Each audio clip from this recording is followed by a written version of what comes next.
মমতা ব্যানার্জি রাজস্থান, গুজরাট, বিহার, পাঞ্জাব, মহারাষ্ট্রের লোকেদের বাহারি বলে, আর বাংলাদেশ থেকে আসা মুসলমান রোহিঙ্গাদের দামাত বলে। এই বাংলার অতীত সম্পর্কে আমরা অনেকে জানি না।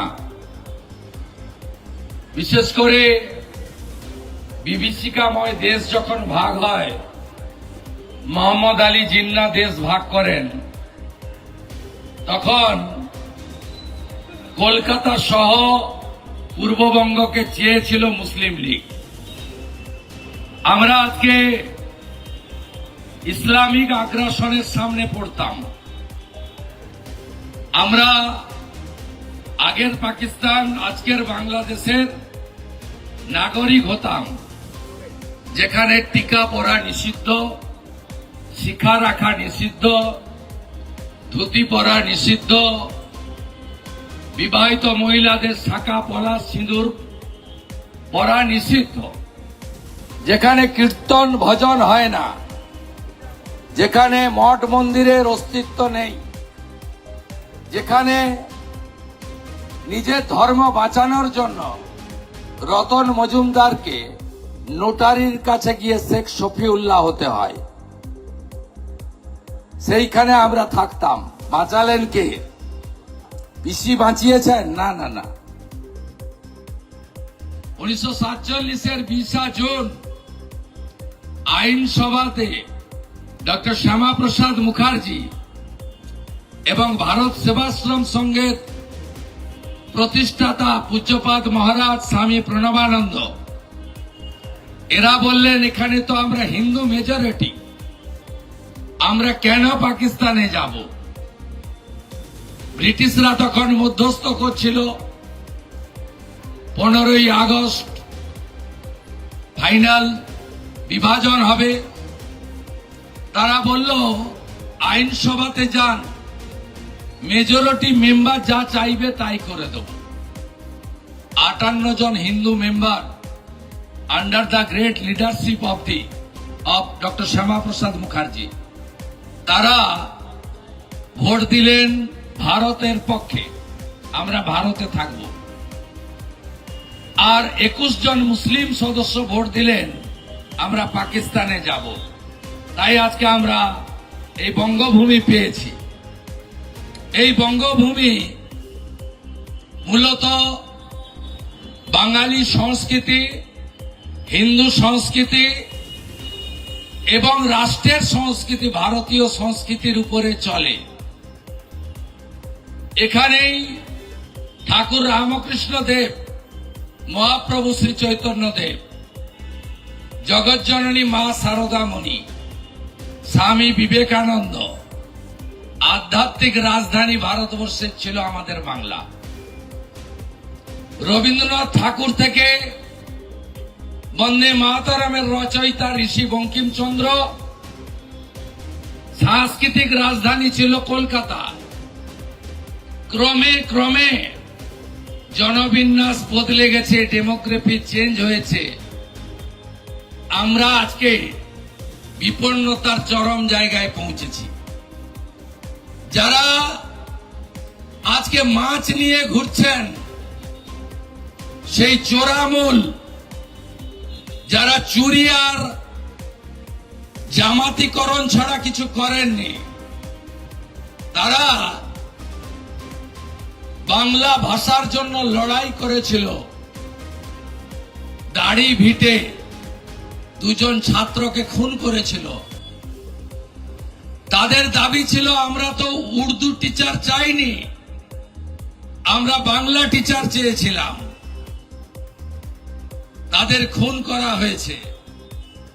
কলকাতা শহরের মহানাগরিক মুখ্যমন্ত্রীর ঘনিষ্ঠ নেতা মন্ত্রী ফিরহাদ হাকিমের কয়েকটি কথা আমরা ভুলিনি। পাকিস্তানের ডন পত্রিকার রিপোর্টার এসেছিলেন, গেছিলেন মমিনপুর, ইকবালপুরে।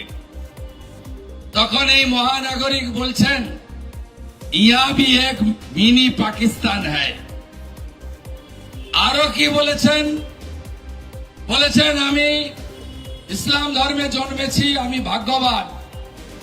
যারা ইসলাম ধর্মে জন্মায়নি তারা দুর্ভাগ্যশীল। আরো কি বলেছেন, আমি সেদিন হব খুশি যেদিন পশ্চিম বাংলায় 50% লোক উর্দুতে কথা বলবে।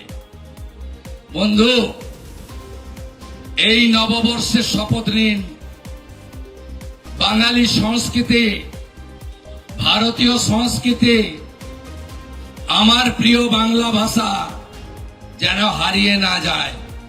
মমতা ব্যানার্জি রাজস্থান, গুজরাট, বিহার, পাঞ্জাব, মহারাষ্ট্রের লোকেদের বাহারি বলে, আর বাংলাদেশ থেকে আসা মুসলমান রোহিঙ্গাদের দামাত বলে। এই জিনিস বন্ধ করতে হবে।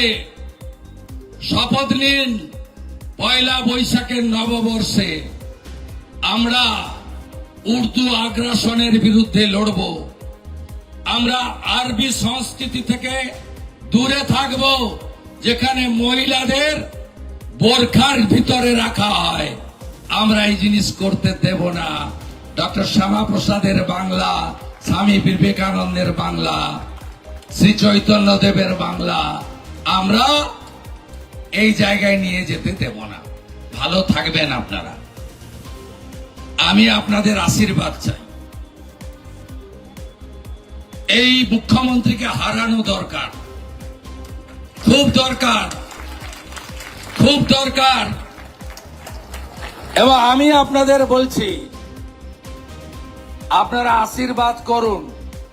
উনাকে গুন্ডামি করে, শান্তনু সিনহা বিশ্বাসদের ব্যবহার করে, কাউন্সিলরদের দিয়ে দুর্বৃত্তায়ন করে, ভোট চুরি করে আমি জিততে দেব না, দেব না, দেব না। সবাই ভালো থাকবেন।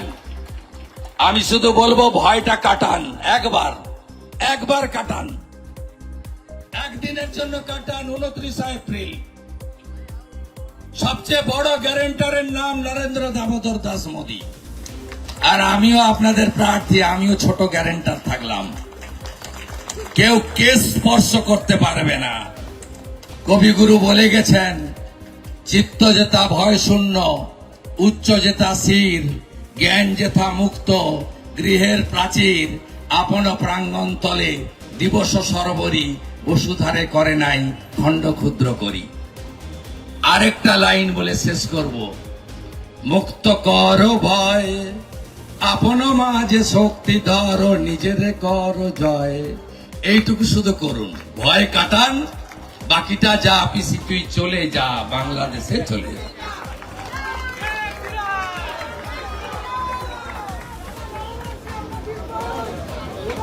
আমাদের ভিডিও ভালো লাগলে লাইক এবং শেয়ার করুন। কমেন্ট সেকশনে গিয়ে জানান আপনাদের মতামত। আরও ভিডিও পেতে আমাদের চ্যানেল সাবস্ক্রাইব করুন এবং প্রতি মুহূর্তে খবরের আপডেট পেতে প্রেস করুন বেল আইকন।